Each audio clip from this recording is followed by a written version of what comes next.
Siti Raham, and my metric number is F1052. Okay, so today I'll be talking about question 1, PBA.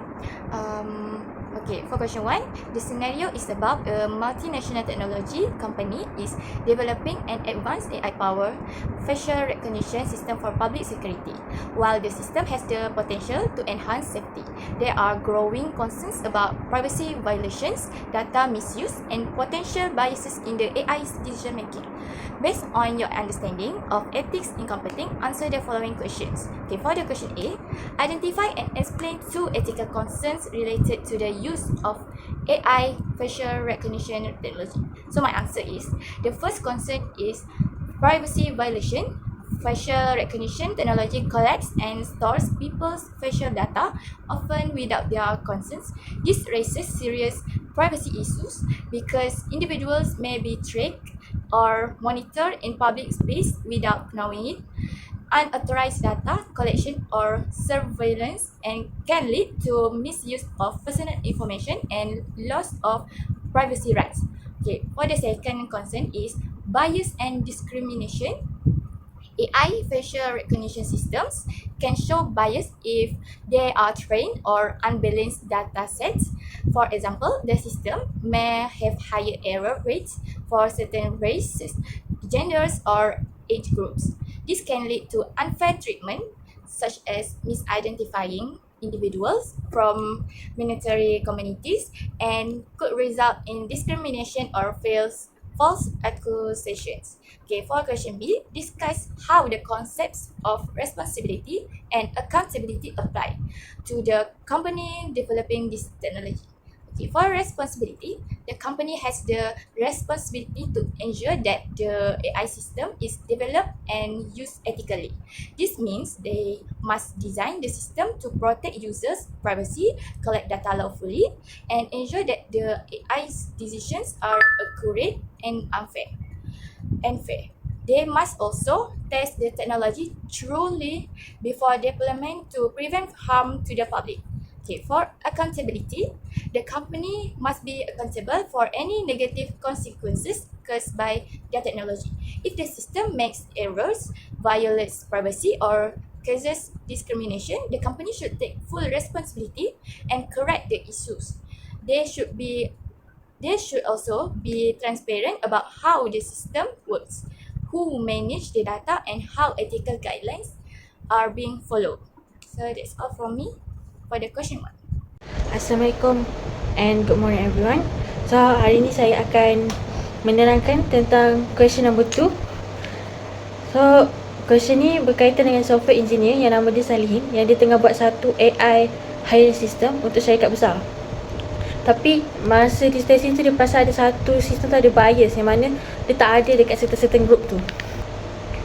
Untuk this situation, Salihin tahu sistem tu ada salah sebab boleh disebabkan unfair hire decision. But his boss suruh dia terus kerja sebab nak kejar project deadline tu. So dia jadi serba salah, nak ikut ethics ke nak ikut order boss dia.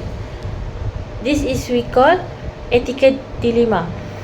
Untuk question 2A, the ethical dilemma is between professional integrity and organizational pressure. Saya ni tahu tanggungjawab dia as software engineer is to make sure the system is fair and doesn't harm anyone. Means dia berlaku adil dekat semua group.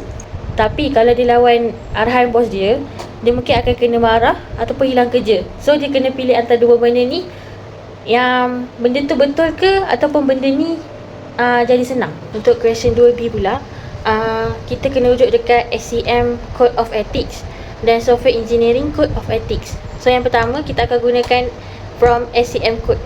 Principle 1.4 says be fair and avoid discrimination, dan principle 1.2 says avoid harm, di mana kita kena avoid daripada berlaku tak adil untuk principle 1.4 dengan 1.2. So Salihin should not allow the system to be used if it cause harm or bias. Untuk yang kedua pula, kita guna Software Engineering Code of Ethics. Principle 1.03 states that software could only be approved if it's safe and fair. So dekat sini dia kata software ni boleh approve kalau kita ada dua ni, yang mana dia selamat dengan berlaku adil. So basically, Salihin must report the problem and make sure the system is fixed before realize. Masalah ni dia kena report sebelum sistem ni diriliskan. Seterusnya, soalan 2C akan diterangkan oleh kawan saya. Assalamualaikum dan hai, nama saya Nur Aina binti Muhammad Nazri dan nombor matrik saya adalah F1087. Dan sekarang saya akan menerangkan soalan 2C iaitu suggest 3 possible action yang Salihin boleh ambil to address this ethical dilemma considering the principles of the 10 commandments of computer ethics. Jadi jawapan dia adalah, pertama, Salihin boleh report the problem kepada manager dia dan suggest untuk fixing it. Ini ada mention dalam commandment 2 iaitu do not interfere with other people's work, dan commandment 10 iaitu always use computers in ways that ensure consideration and respect for others. Seterusnya, Salihin boleh refuse to deploy the system until the device is fixed sebab ethics say we must not harm others. Yang ni ada mention dalam commandment 1 iaitu do not use a computer to harm others, dan commandment 6 iaitu do not copy or use other people's work without authorization, maksudnya don't misuse code in ways that harm users. Finally, if nothing changes, Salihin boleh bring it up to higher management or an ethics board. Ini ada mention dalam commandment 8 iaitu think about the social consequences of the program you write, dan commandment 9 iaitu always ensure your use of computer is fair and just. So for question number 3, the first problem is a competitive copy via algorithm. This involves copyright and trade secrets. In Malaysia, the Copyright Act 1987, it protects software code, digital content and databases.